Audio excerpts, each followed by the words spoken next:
Assalamualaikum warahmatullahi wabarakatuh. Waalaikumsalam warahmatullahi wabarakatuh.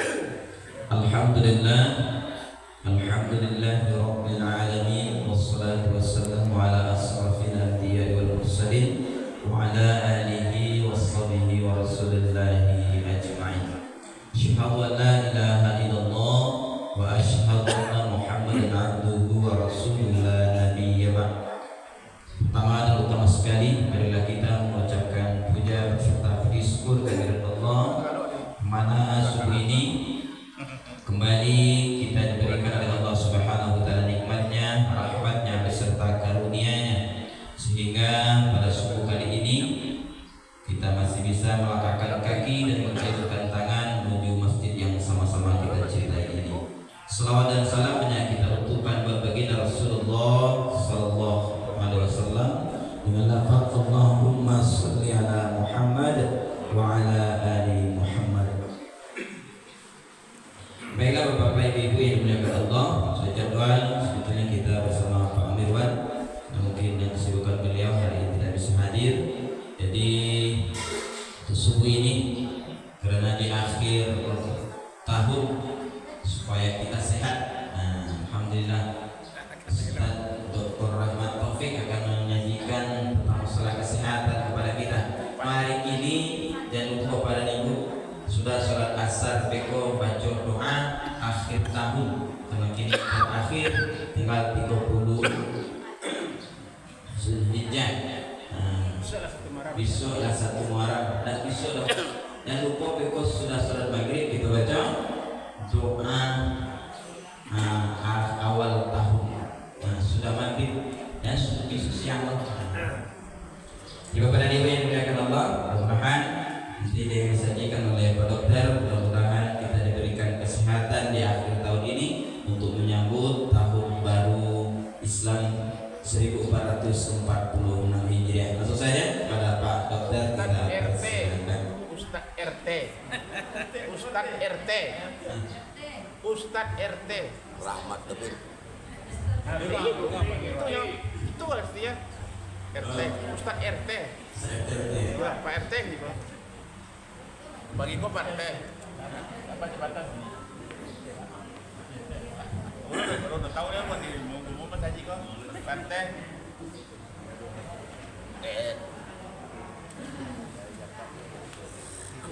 Bismillahirrahmanirrahim.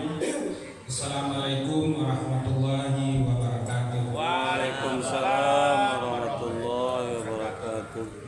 Alhamdulillah, alhamdulillahirabbil alamin.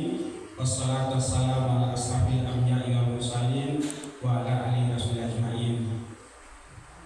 Teman-teman sekalian, marilah kita panjatkan puji kita syukur kita kepada Allah Subhanahu wa taala yang telah melimpahkan rahmat-Nya juga kepada kita bersama sehingga kita dapat hadir di masjid yang berbahagia ini. Kemudian salawat salam dan banyak kita kirimkan buat junjungan kita yakni Nabi besar Muhammad sallallahu alaihi wasallam. Bapak Ibu jemaah Masjid Baitur Rahim yang kami hormati, seperti yang telah disampaikan oleh Ustaz Ahmad tadi, bahwasanya yang akan menyampaikan kajian kita pada pagi ini adalah Ustaz Amirwan. Tapi mungkin karena ada sesuatu hal beliau tidak bisa hadir di tengah kita menjelang waktu kita siang nanti, mungkin sedikit kita isi waktu kita yaitu tentang kesehatan. Bapak Ibu yang kami hormati, bahwasanya kalau kematian itu tentu pastinya kalau ajalnya sudah sampai. Kalau ajalnya sudah sampai, seperti yang telah kita baca juga, tidak bisa dimajukan walau sedikit pun dan tidak bisa diundur walau sedikit pun. Tapi kalau kita berbicara dari penyebab kematiannya, tentu banyak penyebab kematiannya. Kalau kita lihat dari sehari-hari, penyebab kematian itu ada 2 secara besar. Yang pertama adalah penyebabnya yang secara mendadak, kemudian ada juga penyebab yang secara bertahap atau berangsur-angsur. Kemudian kalau yang secara mendadak itu, kalau kita lihat dari frekuensi kejadiannya atau dari banyak kejadiannya,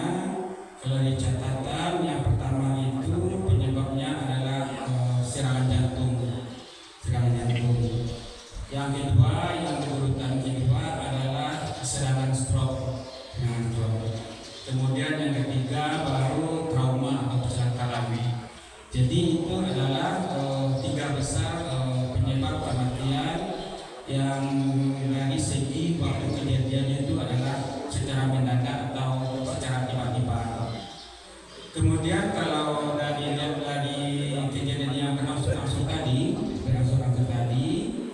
maka tiga penyakit terbesar yang menyebabkan kematian itu, yang pertama adalah kanker atau tumor ganas. Yang kedua, yang sekarang yang cukup melonjak tingkat kejadiannya, yaitu penyakit HIV dan AIDS. Yang ketiga baru penyakit TBC atau paru-paru basah. Itu adalah tiga besar dari penyebab kematian yang kejadiannya secara berangsur-angsur.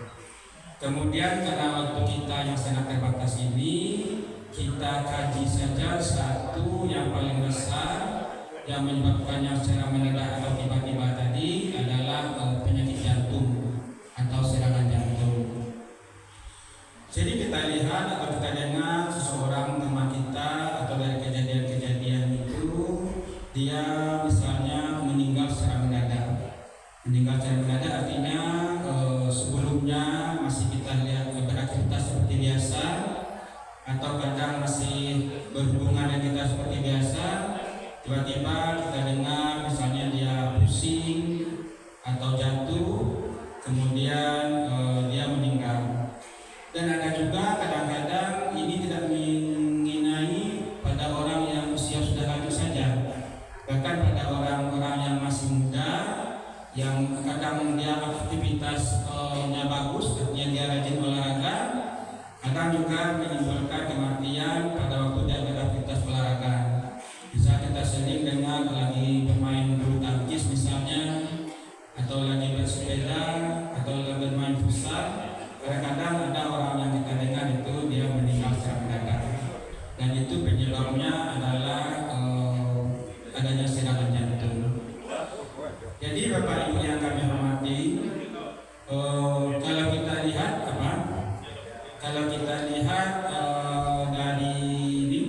dari bagaimana proses kejadiannya, di mana tubuh kita ini pusat aktivitasnya itu adalah dari jantung. Jadi dari jantung ini dia menyalurkan seluruh darah ke tubuh kita, sehingga aktivitas tubuh kita ini dapat berjalan karena adanya aliran darah yang dibebaskan oleh jantung itu sendiri. Tapi dalam hal ini jantung itu dalam bekerjanya dia juga membutuhkan aliran darah. Kalau seandainya aliran darah ke jantung itu sendiri sudah mulai ada gangguan, maka akan timbullah gejala-gejala ke arah penyakit jantung. Apa yang paling menyebabkan paling banyak gangguan aliran darah ke jantung itu sendiri? Yang paling banyak adalah ketika alirannya itu mulai berkurang atau terhambat. Jadi kalau Bapak Ibu bayangkan seperti saluran air atau pipa air atau selang, di mana selang itu kalau seandainya dia masih bagus, tentu aliran air di dalamnya itu dia akan lancar. Tapi kalau seandainya selang tadi itu sudah mulai lama digunakan, sudah mulai kotor, artinya sudah ada debu-debu tergerak di dalam saluran tadi, tentu aliran ke ujungnya makin lama berkurang, dan itulah yang paling menyebabkan aliran darah itu menjadi terganggu. Kalau untuk saluran darah, apa yang menyebabkan dia menjadi berkurang atau tersumbat tadi adalah penumpukan bahan-bahan tertentu yang berlebihan di tubuh kita. Apa itu yang bahan yang berlebihan tadi? Yang paling banyak itu disebabkan oleh tingginya kadar kolesterol di tubuh kita. Kemudian bisa juga tingginya kadar gula di tubuh kita, atau bisa juga tingginya terjadinya kadar asam urat di tubuh kita. Kalau seandainya bahan-bahan komponen tadi cukup tinggi, maka dia tidak bisa diolah oleh tubuh kita secara sempurna. Dia akan menumpuk. Jadi kalau seandainya kita bayangkan Bapak Ibu ini lubang atau lumen dari pembuluh darah kita, maka lambat laun dia akan menumpuk di sekelilingnya ini. Dia akan menumpuk di sekelilingnya. Makin lama dia makin tebal, makin lama makin tebal. Kemudian dia akan lama-lama makin kecil lubang apa tadi, lubang pembuluh darah kita. Dan pada saat dia mulai kecil ini, sudah mulai gangguan di tubuh kita, sudah mulai terbuka di kita. Artinya supaya aliran darah ini ke ujungnya itu tetap jumlahnya dengan kondisi yang sebelumnya, tentu dia meningkatkan tekanan dia dari yang sebelumnya. Dengan dia meningkatkan tekanan, tentu aliran itu diharapkan sama dengan sebelum dia ada sumbatan tadi. Dan gejala yang dirasakan salah satunya adalah meningkatnya tekanan darah kita dibanding sebelum-sebelumnya. Kemudian kalau seandainya ada prosesnya makin berlanjut tanpa ada pengobatan yang kita berikan, maka lumen itu akan menutup jadinya. Lumen akan menutup. Maka kalau seandainya sudah dia menutup, artinya aliran darah yang akan bunyinya di depan sudah akan tersumbat. Dan kalau ini sudah terjadi, maka inilah disebut dengan serangan jantung tadi. Dan kalau ini sudah terjadi, kalau seandainya tidak cepat penanganan kita pada saat itu, maka boleh dikatakan si pasien tadi bisa menemui ajalnya. Kemudian ada juga kondisi yang lain. Kalau seandainya tadi meninggalnya tidak begitu menutup, artinya dia menutup, meninggalnya si pasien itu walaupun dia cepat tapi tidak yang mendadak betul. Ada lagi yang lebih mendadak, ketika ada sumbatan di sini, tekanan dari bawah, dari tekanan di kuat, maka pembuluh darah yang berada di sini dia akan pecah. Artinya dia tersumbat, kemudian tekanan darah yang sangat tinggi lagi menurut aliran tadi, dia pecah. Nah, maka kalau ini boleh dikatakan sangat cepat sekali terjadinya proses kematian pada seseorang tadi. Jadi itulah bagaimana patofisiologi atau mekanisme seseorang itu terkena dari serangan jantung tadi. Kemudian apa yang dapat kita lakukan? Yang dapat kita lakukan adalah bagaimana supaya aliran yang sudah mulai mengecil tadi, di mana lubang tadi mengecil, bagaimana kita lakukan dia kembali normal lagi, supaya alirannya bagus dan kita terhindar dari apa yang disebut dengan serangan jantung tadi. Kalau dari segi pertolongannya tergantung dari tingkat keparahan yang dialami atau kondisi dari lubang dari pembuluh darah tadi. Kalau tingkat pertolongannya ada 3 macam. Yang pertama itu dengan pemberian obat-obatan. Yang kedua yang disebut dengan apa yang disebut dengan kateterisasi namanya. Kateterisasi. Dan yang terakhir adalah yang disebut dengan, kalau ada Bapak Ibu mendengar, adalah pemakaian cincin. Jadi itu adalah tahap-tahap pengobatan pada seseorang yang mengalami gangguan pada aliran darahnya untuk menghindari dia mengalami serangan jantung tadi. Kemudian kita bahas sedikit yang 3 macam tadi. Yang pertama itu adalah pemberian obat-obatan. Pemberian obat-obatan ini diberikan kalau kondisi penyakitnya tidak begitu parah. Artinya yang lumen yang apa tadi, pembuluh darah tadi, dia mungkin agak menembak sedikit, artinya agak berkurang lubangnya. Pada kondisi ini diberi obat-obat 2 macam. Yang pertama adalah obat-obat untuk penyebab apa yang menyebabkan dia menjadi menebal tadi. Kalau seandainya penyebabnya karena kolesterol tinggi, maka diberilah obat anti kolesterol. Kemudian kalau seandainya penyebabnya karena asam urat tinggi, maka diberilah obat untuk asam uratnya. Begitu juga kalau dia sakit gula, itu diberi obat untuk sakit gula. Jadi diharapkan dengan pemberian obat-obat tadi, maka kerak-kerak yang menempel disebabkan oleh kolesterol sama apa tadi, diharapkan dia menjadi larut dan pembuluh darah menjadi kembali normal.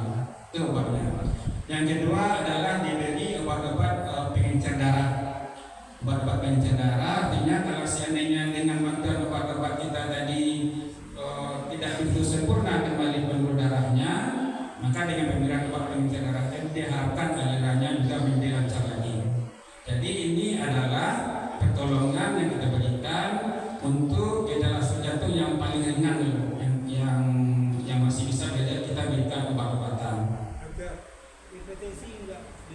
saya nanti Pak kalau pertanyaannya.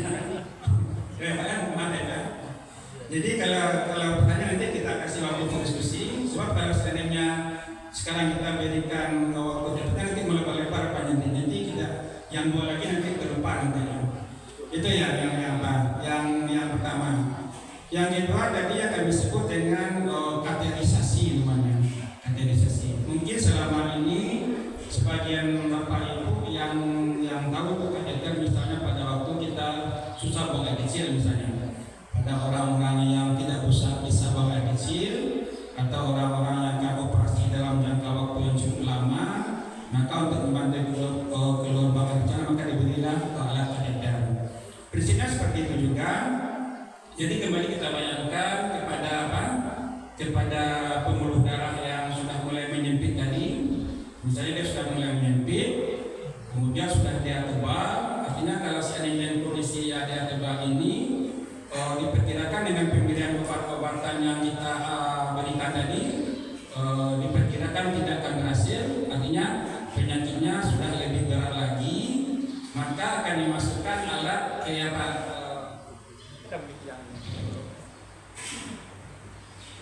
jadi dimasukkan alat ke dalam lumen tadi, ke dalam pembuluh darah tadi. Jadi alat itu kecil sekali, alatnya kecil sekali, di mana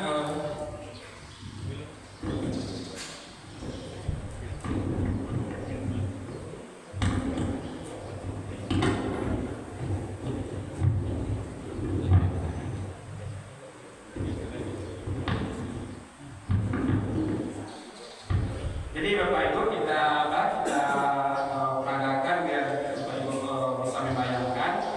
Jadi pembuluh darah kan sudah menyempit nih, sudah menyempit. Artinya sudah diberi obat-obat yang tadi, gerak-gerak tadi tidak hilang. Diberi obat peningkat darah, darahnya juga tidak lancar. Nah, jadi ini adalah tingkat penyakit yang lebih berat lagi dari yang sebelumnya. Artinya bisa pasien pun gejalanya sudah lebih jelas. Artinya di dadanya sudah mulai sering, kemudian sesak nafasnya sudah mulai berat dengan tingkat ringan. Yang disebut dengan kategorisasi tadi adalah dia ada alat halus, yang halus artinya dia bisa masuk ke dalam pembuluh darah. Dia biasanya dimasukkan di pembuluh darah yang besar. Artinya yang besar itu pembuluh darah di lengan kita ini, di siku kita, atau bisa juga pembuluh darah yang berada di paha kita. Kemudian dimasukkan di situ alatnya fleksibel, artinya bisa dikelok-kelokkan menurut arah aliran pembuluh darah tadi. Kemudian dengan bantuan si operatornya melihat di kamera, ini ada layar besarnya. Kemudian si pasien dalam keadaan terbius, maka dimasukkanlah misalnya di dalam yang paling sering itu adalah di pembuluh darah yang di lipat paha, karena itu adalah pembuluh darah yang paling besar di tubuh kita. Dimasukkan alatnya di sana, pasti dalam keadaan virus. Nanti ditelusuri itu dengan kamera, dia akan berbelok menuju di mana terjadi penyumbatan tadi atau penebalan tadi. Jadi ujung dari kateter tadi dia halus, sangat halus sekali. Tapi ada balon di sini yang bisa dikembangkan, Jadi misalnya jadi proses seperti ini Bapak Ibu, ya misalnya sumbatan, misalnya beberapa sentimeter di pembuluh darah kita. Kemudian ketika dia lewat, kateter tadi kan masih kecil, masih belum. Dia lewat. Ketika dia sudah ketemu pembuluh darah yang normal, artinya penyempitannya sudah terlewati, maka si balon tadi dikembangkan. Artinya dia membesar. Ketika dia sudah membesar, ditariklah si kateter tadi, maka terbawalah gerak-gerak yang menyebabkan penyempitan dari pembuluh darah tadi. Ini adalah proses pengobatan penyakit jantung yang nomor 2. Artinya setelah ditarik gerak-gerak tadi, pembuluh darah itu masih dalam keadaan normal. Yang ketiga adalah yang sering kita dengar adalah pemakaian cincin. Jadi kadang ada kita dengar kalau seseorang itu, kalau saudara kita berapa cincin yang terpasang, ada 2, ada 3, ada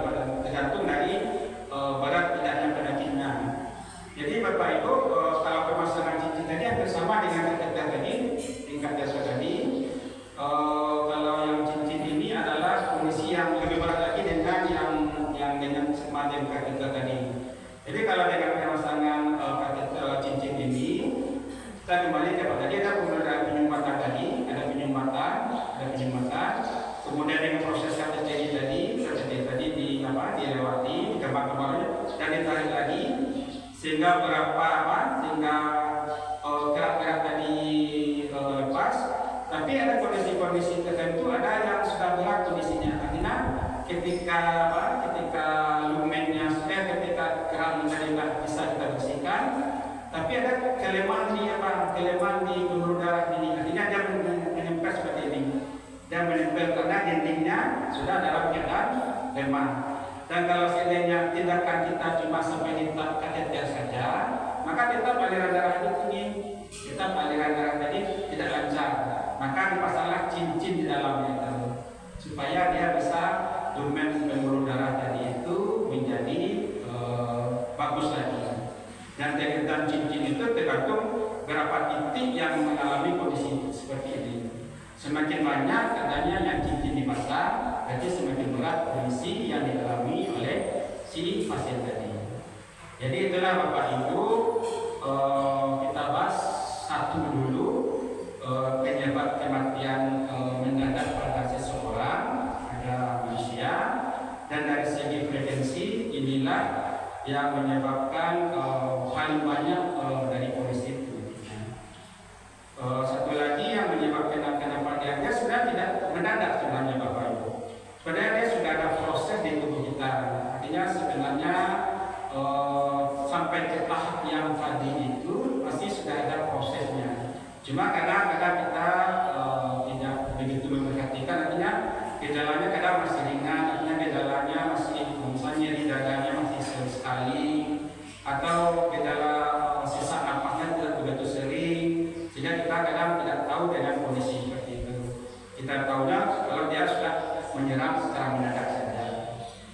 Mungkin karena waktu juga mungkin kita masuk ke seperti yang ditanyakan oleh Coach tadi, mungkin kita masuk ke tahap diskusi atau tanya jawab. Kami silakan Bapak Ibu. Kalau boleh dokter. Ya.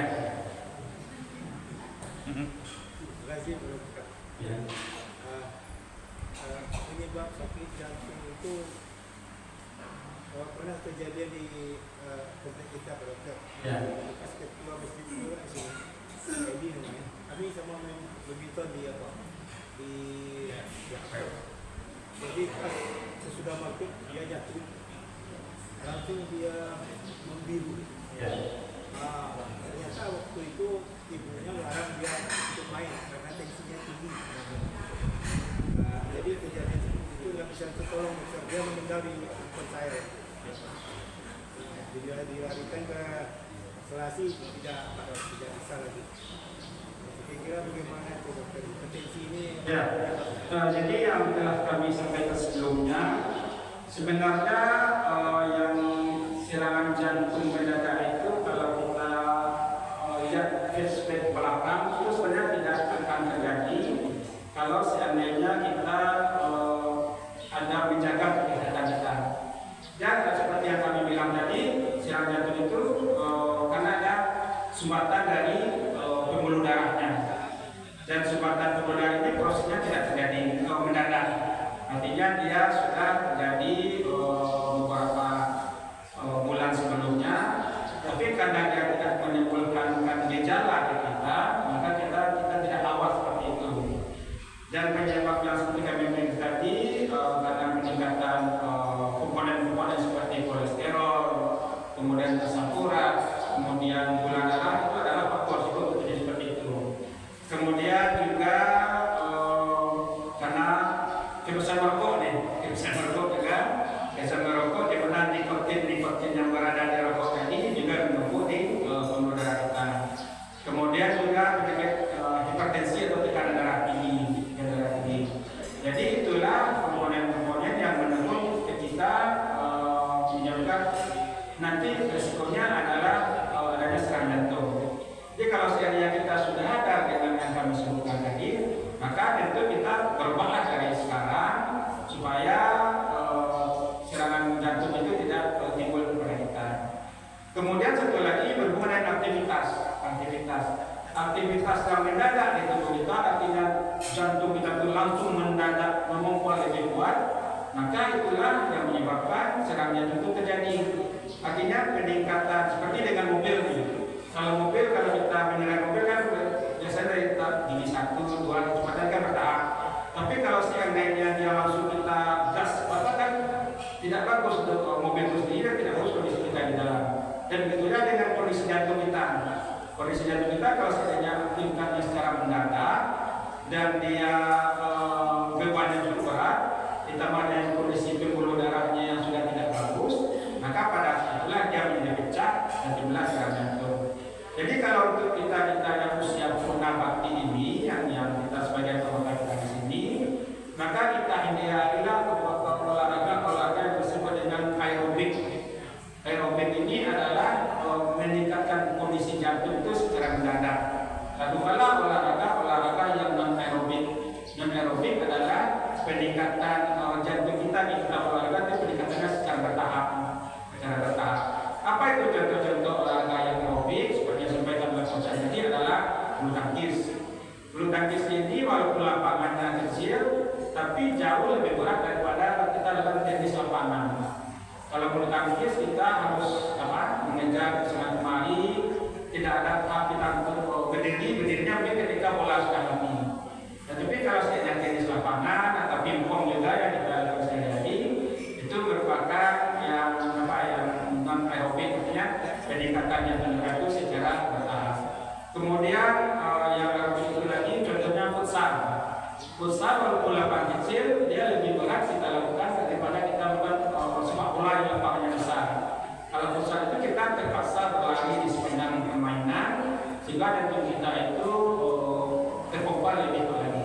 Kalau yang sepak bola lapangan besar, kita kita berdiri sebentar ketika bola tidak ada di arah kita. Jadi itulah Bapak Ibu salah satu untuk menghindari. Makanya kalau kita lihat kejadian-kejadian di sehari-hari pada atlet, misalkan pada orang-orang yang kita kenal, maka yang kalau dari segi olahraga yang banyak menyebabkan serangan jantung itu ada kita dengar main bulu tangkis, ada main futsal, ada bersepeda juga. Kalau bersepeda ini sifatnya juga aerobik, non aerobik sebenarnya, non aerobik, tapi biasanya kalau seandainya untuk jalan kadang dipaksakan misalnya, karena untuk berhabisnya untuk sekian puluh kilo, maka nanti pada saat titik jantung tidak bisa lagi memompa darah, maka ada timbullah gejala serangan jantung. Dokter, ya makanan buah, minum teh talua itu bahas gitu. Kembali ke teh talua. Jadi kalau teh talua, jadi kita akan nanti kita berada istimewa tentang teh talua ini yang merupakan minuman khas kita di Minang. Jadi teh talua itu merupakan salah satu komponen yang sedikit meningkatkan dari kolesterol kita. Jadi jangan kita nanti menyalahkan teh talua. Jadi kalau teh talua itu cuma sekian persen cuma yang menyebabkan peningkatan kolesterol kita. Mungkin kita nanti karena penanggapan teh talua tidak bagus, kita berhenti makan teh talua sehingga ciri khas minuman keminangan kita menghilang. Tapi di sisi lain kita tetap juga makan yang tinggi kolesterol juga. Maka di sisi lain kita tetap merokok misalnya. Jadi untuk teh talua kalau untuk meningkat kolesterol dia tidak begitu tinggi meningkat kolesterol. Jadi dengan nanti karena ini underestimate hilang nanti ciri khas minuman keminangan kita. Teh talua jangan miro. Minta ya. Bela Bapak Ibu, karena waktu juga, karena sudah ada dari ibu satu cara dia ya. Kalau yang tadi kan aktivitas sama makanan. Kalau emosional bisa nggak kalau Bisa sekali Bapak Ibu. Jadi kalau seandainya bapak-bapak yang perlu dengar nih, jadi kalau seandainya bapak-bapak suka emosinya itu mendadak dan tidak tertahankan, akan sering juga tuh lagi marah, lagi emosi, lagi nanti merasa nyeri dada. Dan nyeri dada tuh ada di sebelah kiri, kemudian agak terasa berat seperti diremas jantungnya, kemudian itu kadang mengalir ke tangan sebelah kiri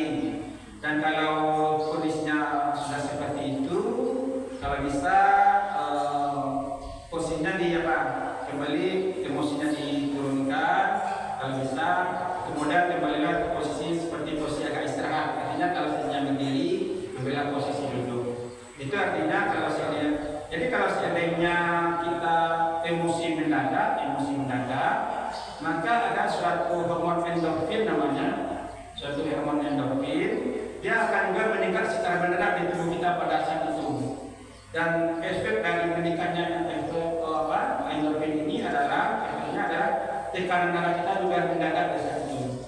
Tekanan darah juga mendadak meningkat. Kemudian denyut jantung juga jadi akan menjadi lebih cepat. Jadi kalau kondisi seperti itu, di mana kondisi kita emosi meningkat, kemudian di pembuluh darah kita sudah ada kelainan-kelainan yang seperti yang kami sampaikan tadi, bisa juga pada saat itu si yang individu yang mengalami hemosiderin bisa juga meninggal di saat itu. Artinya karena tekanan darahnya meningkat sangat cepat, kemudian jantungnya berdenyut sangat cepat, kemudian pembuluh darahnya juga sudah ada mengalami kelainan seperti yang kami sampaikan tadi, maka dengan tekanan darah meningkat tadi bisa pecah pembuluh darahnya, artinya dia juga meninggal pada saat itu. Jadi Bapak Ibu, mulai sekarang ibarat kita sekali lagi jangan emosi yang mendadak tadi. Enggak emosi mendadak karena anggap saja kenapa? Saya bilang jangan dianggap terlampau dipermasalahkan seandainya ada emosi yang menyebabkan emosi tadi. Baiklah Bapak Ibu, sudah 6:30 kita isi waktu kita. Jadi walaupun tidak ada Ustaz tidak datang, tetap kita manfaatkan waktu kita. Kemudian kita masuk ke tahap ketiga dari kegiatan kita. Di kegiatan kita ini paginya ada 3. 1, salat berjamaah dan mengaji. Kemudian kita isi dengan kajian-kajian.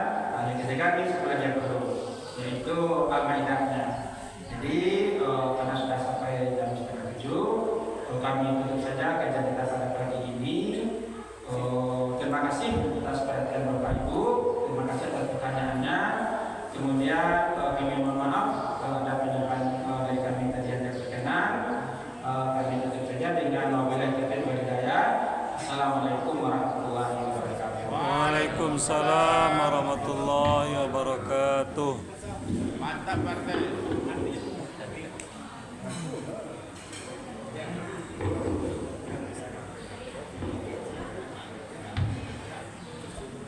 Bapak Ibu yang dimuliakan Allah, alhamdulillah sampaikan ilmu tentang masalah kesehatan dari Pak Dokter kita, yaitu tentang masalah kematian. Nah, salah satu momentum yang harus kita pikirkan di akhir tahun yaitu mengingat kematian. Nah, alhamdulillah disampaikan oleh beliau. Mudah-mudahan bisa kita pahami kematian dilihat dari segi kesehatan. Bapak dan Ibu yang dimuliakan Allah, infak yang kita dapat pada subuh ini berjumlah Rp201.000. Rp201.000. Kemudian disampaikan kepada Bapak dan Ibu, insya Allah pada maghrib nanti akan kita lanjutkan di Masjid Baitur Rahim belajar tahsin. Alhamdulillah, ibu kita, bapak kita yang ikuti tahsin sudah diperbaiki bacaan Al-Qur'annya juz 30 dan salah sampai surat Al-Adiyat. Nah, tapi separuh batang baru. Nah, semalam ke separuh lain.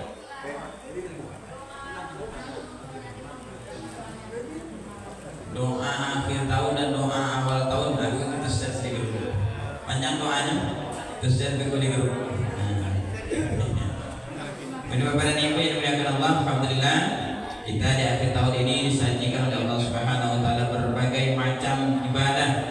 Nah, maka daripada itu salah satunya tujuannya adalah bagaimana kita di akhir tahun menjadi manusia terbaik, mulai dari ibadah haji, mulai dengan ibadah kurban. Dan juga kita di Masjid Baitur Rahim Kecamatan Nenggala juga diingatkan kita dengan Al-Quran untuk selalu baca Al-Quran. Nah, itu ada MTQ Batam, MTQ ke-41. Alhamdulillah Masjid Baitur Rahim tuan rumah terbaik dalam pelaksanaan MTQ Kecamatan Nenggala 41. Dapat hadiah semua beni 1 juta. Alhamdulillah. 1 juta binti dan 1 juta aku hari kepanjang 1 juta kan. 1 juta binti. Alhamdulillah kita menjadi venue terbaik, tempat terbaik pelaksanaan MTQ. Bapak dan Ibu yang dimuliakan Allah, dan juga alhamdulillah anak kita kami di rumah Quran sudah seminggu melaksanakan ujian 1 juz sekali dulu. Alhamdulillah Ucun dan kawan-kawan tadi malam saya lihat proses pelaksanaan ujian 1 juz sekali dulu, insyaallah besok di hari puncak. Jadi bagi Bapak dan Ibu yang ingin hadir menyaksikan anak-anak itu silakan datang ke rumah Quran. genap 14 orang yang melaksanakan ujian satu juz ilmu pada tahun ini. Bapak dan Ibu yang dimuliakan Allah, akhirnya itu wabillahi taufiq wal hidayah. Assalamualaikum warahmatullahi wabarakatuh. Waalaikumsalam warahmatullahi wabarakatuh.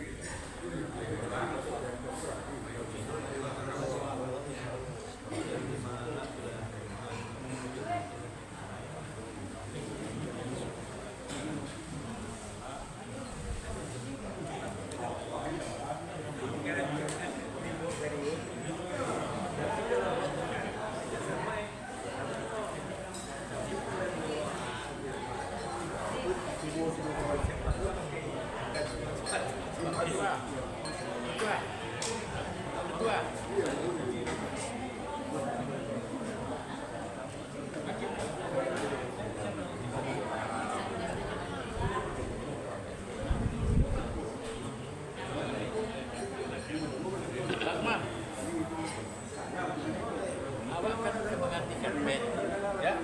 Rencana akan menggantikan bed, ya?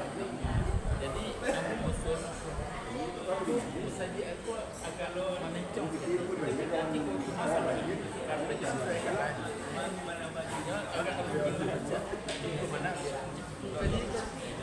jadi jauh lah mencong